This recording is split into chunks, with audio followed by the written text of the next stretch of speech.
Meus irmãos, meus amigos, que a graça e a paz do nosso Senhor e Salvador Jesus Cristo esteja com cada um de vocês.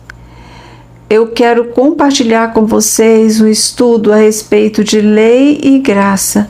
Para esse estudo, nós precisaremos analisar vários textos bíblicos. Portanto, se você puder, ao assistir o vídeo, esteja com a sua Bíblia na mão para que você consiga ter mais clareza a respeito desse assunto, ok? Em Êxodo 20 estão os 10 mandamentos, que é chamada a lei mosaica, que foi dada a Moisés no Monte Sinai. O cristão que não guarda o sábado está deixando de guardar um mandamento e guardando 9 mandamentos? Tá certo isso? Para responder a essa pergunta, nós então colocaremos uma outra pergunta.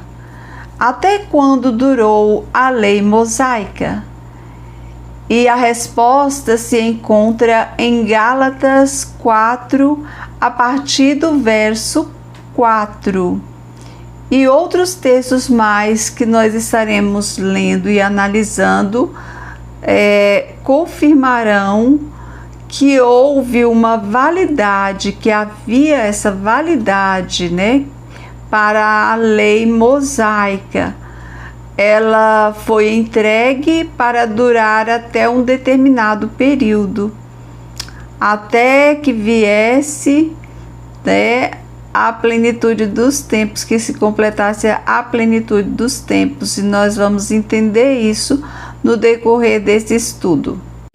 Vamos ler então Gálatas 4, de 4 a 6. Mas vindo a plenitude dos tempos, Deus enviou seu Filho, nascido de mulher, nascido sob a lei. Para quê? Para remir os que estavam debaixo da lei, a fim de recebermos a adoção de filhos. E, porque sois filhos, Deus enviou aos nossos corações o Espírito de seu Filho, que clama, Abba, Pai. Então, Jesus, ele nasceu sob a lei, Ele nasceu sob a lei, para então remir os que estavam debaixo da lei. Certo? Vamos ler agora Colossenses 2, a partir do verso 14. Havendo riscado a cédula que era contra nós nas suas ordenanças, a qual de alguma maneira nos era contrária, e a tirou do meio de nós, cravando-a na cruz. Veja que Jesus, ele riscou a cédula que era contra nós em forma de ordenanças, ou seja, a lei dada a Moisés no Monte Sinai, as tábuas da lei, os 10 mandamentos aqui, ela era contrária a nós de alguma maneira. Por isso, Jesus, ele tirou do meio de nós e cravou-as na cruz. Vamos ler novamente o versículo. Havendo riscado a cédula que era contra nós nas suas ordenanças, a qual de alguma maneira nos era contrária, e a tirou do meio de nós, cravando-a na cruz. Sigamos o texto. E despojando os principados e potestades, os expôs publicamente e deles triunfou em si mesmo. 16. Portanto, ninguém vos julgue pelo comer ou pelo beber, ou por causa dos dias de festa, ou da lua nova, ou dos sábados. Então, a partir desse momento que Jesus cravou na cruz as leis em formas de ordenança, ninguém tem o direito de julgar a ninguém por causa do que vai comer, por causa dos dias de festa, né, que é o caso dos judeus que continuam, né, tendo todo aquele ritual das festas, né, ou da lua nova, ou dos sábados, porque há muitas pessoas que querem dizer que essas leis aqui que Jesus cravou na cruz são só aquelas as leis cerimoniais, que não inclui, né, o sábado não está incluído nelas, mas aqui está muito claro, não fala de um sábado específico, fala dos sábados, está no plural, né, dos sábados. Por quê? Porque são sombras das coisas futuras, mas o corpo é de Cristo. Vamos ler agora, continuando em Colossenses, o capítulo 3, a partir do verso 1. Portanto, se já ressuscitastes com Cristo, buscai as coisas que são de cima, onde Cristo está assentado à destra de Deus. Pensai nas coisas que são de cima e não nas que são da terra, porque já estáis mortos e a nossa vida está escondida com Cristo em Deus. Quando Cristo, que é a nossa vida, se manifestar, então também vós vos manifestareis com ele em glória. Mortificai, pois, os vossos membros que estão sobre a terra. E aí aqui o apóstolo Paulo, né, aqui em Colossenses, então ele vai dizer, fazer uma relação das coisas que realmente importa para Deus. Então, coisas aqui que nós não podemos fazer, que nós precisamos mortificar, né? Então, seguindo aí, quais são essas coisas? Aí ele fala: a prostituição, a impureza, o apetite desordenado, a vil concupiscência e a avareza, que é a idolatria, pelas quais coisas vem a ira de Deus sobre os filhos da desobediência.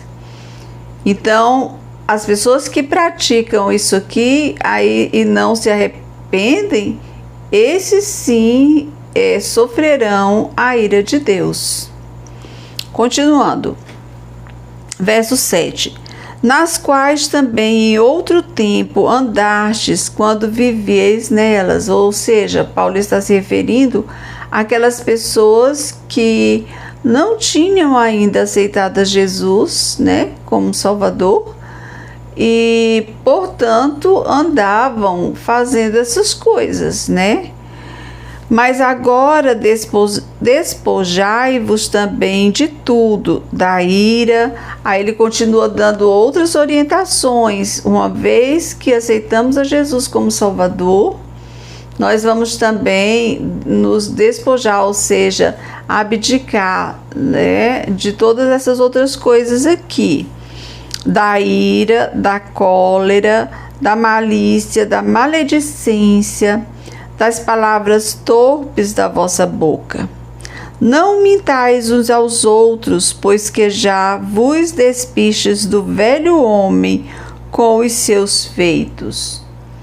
Então, a lei, na verdade, mesmo com a lei, as pessoas não conseguiam cumprir toda a lei. Ninguém consegue cumprir toda a lei. Então, ainda estava vivendo o velho homem. O novo homem só é possível vivermos com Cristo, aceitando a Jesus como Senhor e Salvador da nossa vida. Aí sim, teremos vida nova, não pelas nossas forças, mas pelo Espírito de Deus que é derramado em nós. É Deus que passa a habitar em nós. O Espírito, a partir daí, vai nos convencer, né, de todo pecado, de toda justiça e de todo juízo. É o Espírito Santo, a partir de Cristo, é o Espírito Santo que nos guia. Não é mais a lei em forma de ordenanças. É o Espírito Santo guiando a nossa mente para que nós possamos viver conforme o que Deus quer de nós, que nós possamos sermos seguidores de Cristo, fazendo o que Cristo quer que façamos, o que Ele pediu, né? Porque Cristo, Ele falou muitas coisas, ensinou muitas coisas, e isso nós vamos ver também no decorrer do estudo, o que realmente importa para Cristo que façamos. A partir do verso 12 de Colossenses 3, também Paulo vai nos dizer as coisas que nós precisamos fazer, que realmente importa para Cristo. Revesti-vos, pois, como eleitos de Deus, santos e amados, de entranhas de misericórdia, de benignidade, humildade, mansidão, longanimidade, suportando-vos uns aos outros e perdoando-vos uns aos outros. Se algum tiver queixa contra outro, assim como Cristo vos perdoou, assim fazei vós também. E sobre tudo isso revesti-vos de amor, que é o vínculo da perfeição. E a paz de Deus, para a qual também fostes chamados em um corpo, domine em vossos corações e sedes agradecidos. A palavra de Cristo habite em vós abundantemente, em toda a sabedoria, ensinando-vos e admoestando-vos uns aos outros com salmos, hinos e cânticos espirituais, cantando ao Senhor com graça em vosso coração. E quanto fizerdes por palavras ou por obras, fazei tudo em nome do Senhor Jesus, dando por ele graças a Deus Pai. Então, a salvação, ela não é por obras, né? Tem outro texto bíblico que nós vamos ver que a salvação não é por obras para que ninguém se glorie. Porque tudo é Cristo, né? Não é por nós, pela nossa força, mas é pelo poder de Cristo e o Espírito Santo que habita em nós, nos orientando, nos conduzindo naquilo que nós precisamos para agradar a Deus Pai. No próximo vídeo, nós vamos ver a passagem bíblica em que Jesus diz que não passaria da lei e dos profetas nem um tio ou um i sem que tudo se cumprisse. Então, nós vamos ver em outras passagens bíblicas que tudo se cumpriu em Cristo. Já se cumpriu em Cristo há 2000 anos. E então nós vamos fazer uma análise de vários textos que vai tirar toda dúvida que alguém possa ter a esse respeito.